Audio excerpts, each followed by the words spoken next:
Hello there. What's going on, everybody? Coming to you today with the TIE FO Fighter Expansion Pack from X-Wing 2nd Edition's Wave 2. And we're going to take a look at this. Now, you might not be thinking there's a whole lot of reason to buy one of these. And that's kind of one of the things we want to look at today is like what makes this expansion so special. We're going to compare this to the X-Wing 1.0 TIE FO and see if there is a difference between these two. You know, let's take a look at both of them. Let's line them up side by side. Let's see what makes it so cool that, you know, they say you got to buy this one too. Well, you don't have to buy it because everything that comes in here should most certainly be in the conversion kit.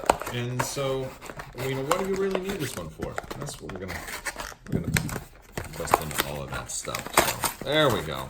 I'm getting these things out, and that's woo. Whole lot of work to get that thing out of the box. As I'm doing this, I want to remind you guys there is still a giveaway going on right now, a real big giveaway in the form of a cool stuff gift card for a Super Star Destroyer for Star Wars Armada. If you are not an Armada player, you can still use that to, you know, get whatever you want. It doesn't have to be a Super Star Destroyer, but yeah, all you have to do to enter to win that is to become a subscriber and leave a comment on this or one of my videos. So folks, this is the TIE FO up close. Now I'm going to bring in a first edition TIE FO right here. Now they look almost exactly the same, but one of the things I notice is that the first edition TIE FO is a little more gray and the second edition TIE FO is a little more shinier black. So the black paint is changed a little bit. Not by very much. I mean, you can barely see the difference when they're side by side. But there is just that little distinction. And boy, if you weren't looking for it, though, you could miss it. You know what I mean? That is something. The paint, I mean, even the applications of the paint are virtually the same. It's just, the new one's shinier. So, yeah, I mean, it looks good. No doubt about that. I still have the same red in the cockpit. Still have red in the cockpit for the first edition one too. Not much of a difference. I gotta be completely honest with you. Not a whole lot.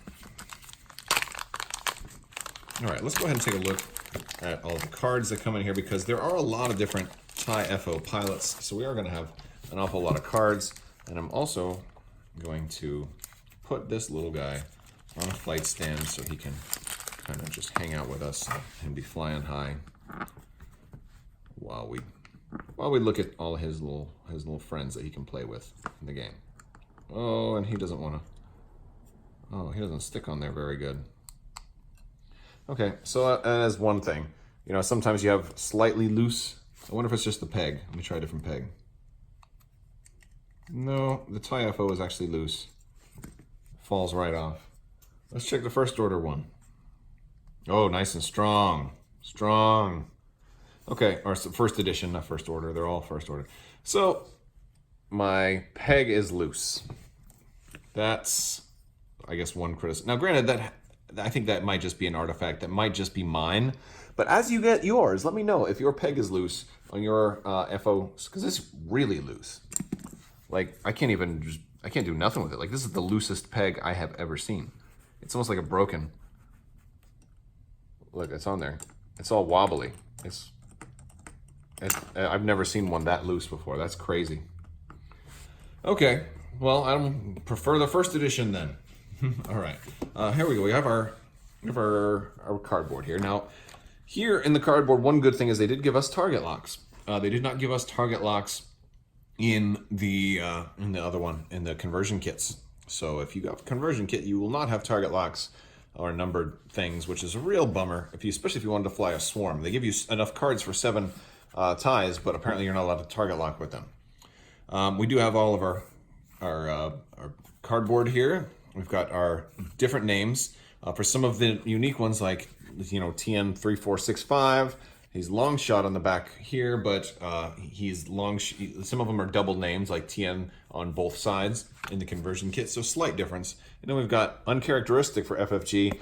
A whole lot of empty, wasted space on this last piece of cardboard. They could have actually, I don't know, they should have printed extra shields to make up for the shields that didn't come and maybe extra target locks to make up for the target locks that you didn't get in the conversion kit. Now we got a bunch of pilots. Let's go ahead and look over all of these pilots here. All right, first I'm gonna start off with Midnight. Now Midnight is our Initiative 6, which is basically Omega Leader from the first variation of X-Wing 2. Or X-Wing 1.0, but when we got Omega Leader there. First off, the TIE FO is very similar to how it was in the previous edition of X-Wing. We still have 2 primary attack at the forward arc, 3 agility, 3 hull, 1 shield. You can barrel roll, target lock, evade, and focus. And it's a TIE FO fighter, so not much has really changed here. But Midnight has the ability, when you defend or perform an attack, if you have a lock on the enemy ship, that ship's dice cannot be modified. Next up we have Commander Mallory.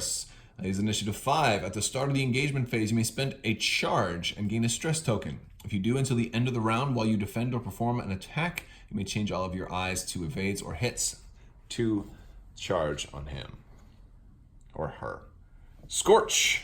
Great artwork on a lot of these, by the way. Zeta Leader.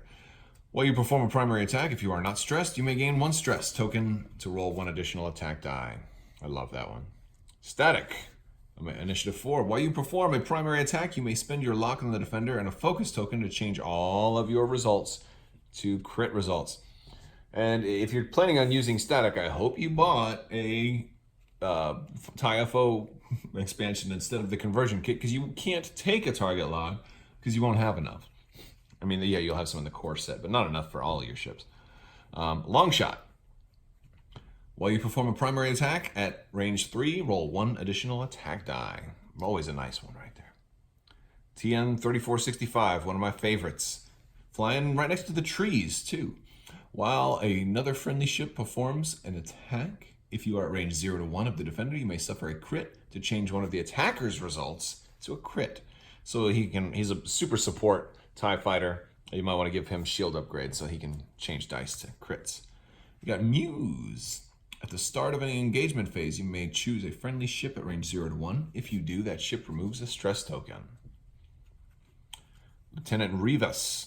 After a ship at range 1 to 2 gains a red or orange token. If you do not have a ship that ship locked, you may acquire a lock on that ship. Null. Initiative 0, but while you are not damaged, treat your initiative value as 7. Love that. He can be a 7. And he's got the talent ability too, so you can also give him swarm tactics or something like that. Omega Squadron Ace, nothing special there. Zeta Squadron Pilot, nothing special there. And Epsilon Squadron Cadet for your ones. All right, we've also got our quick build cards. We've got Midnight, Static, and Omega Squadron. We've got Scorch, Longshot, and Zeta. We've got Muse, Null, and Epsilon Squadron Cadet. And then we have Commander Mallory, TN-3465, and Lieutenant Rivas. We do have some upgrades as well. And here's one reason that I can see people maybe wanting to buy this was for the upgrades, because we're getting some good upgrades here. Fanatical, we get a couple of these in the conversion kit, which is nice. While you perform a primary attack, if you're not shielded, you can change one of your eyeballs to a hit, which is always nice. You got Squad Leader, always a cool one. Swarm Tactics, always a good one. We're getting Advanced Optics, which granted, you do get this in the conversion kit, but you're only getting 2. And this is a really, really, really good one. So I can see people wanting lots of copies of this. I mean, between everything that came out in Wave 2, there's only 5 copies of this to go around. I got 2 in the First Order conversion kit, 2 in the Resistance conversion kit, and then this one in the TIE FO. So not a whole lot of these to go around. So if you want to run a whole lot of them, you're going to probably want the cheapest way may be to buy a bunch of TIE FO fighters. Although if they're all as loose as this one is, maybe you don't want to do that. And then we have Targeting Synchronizer. While a friendly ship at range 1 to 2 performs an attack against a target you have locked, that ship ignores the target lock attack requirement. And I think that is everything, folks. That is all of it. So yeah, here is the TIE FO. I want to thank you guys for watching. Oh, that's the first edition one. Here's the second edition one. Loosey goosey. That's the custom pilot we need to make. loosey-goosey, the tie pilot. All right, guys, I want to thank you so much for watching. If you like this video, go ahead and give it a thumbs up and let me know what you think down in the comments below. I want to thank all of my patrons so much for helping me out. You guys help make all of this possible. I want to thank FFG for making mostly really good bases. This is the first one that's not that great. And of course, this is an easy fix too, because I could just rip that off and cut one of these and glue it on and come up with a replacement really, really easy. Unfortunately, I don't have fortunately, I have no shortage for first order ties. I have a ton of these. So there's no problem there. I want to thank you guys again so much for watching. And as always, have a great day.